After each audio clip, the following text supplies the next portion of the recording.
You see what I mean? I'm having a hard time with that one. It's just, I guess that's that's how you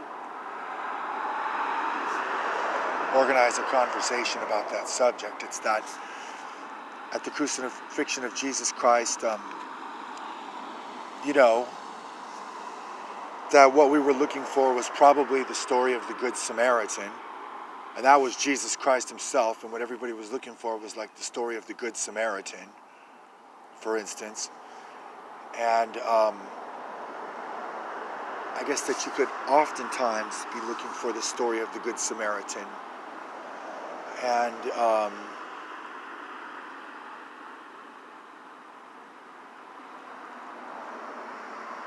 I don't know. I mean, that's, the funny thing about it is that Jesus Christ himself was a little bit like a Good Samaritan himself, Actually, he healed the sick, He performed miracles for the blind. He raised the dead up from their graves. He was a Good Samaritan, And you just might think that anybody with that responsibility, like of the Roman soldier,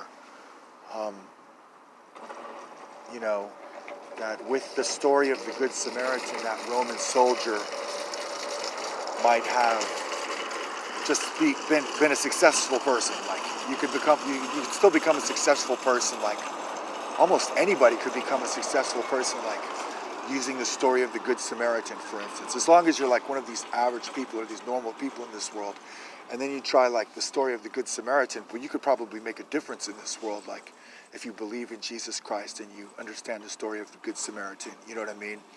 And so that was something that these soldiers, they never learned anything about the story of the Good Samaritan, like for themselves, because Judas Iscariot had handed them like over, like with the crucifixion of Jesus Christ, like handed them over from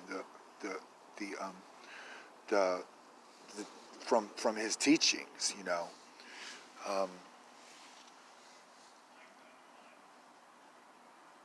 and really it was probably something more like the Good Samaritan, and that Jesus Christ himself was a Good Samaritan, and that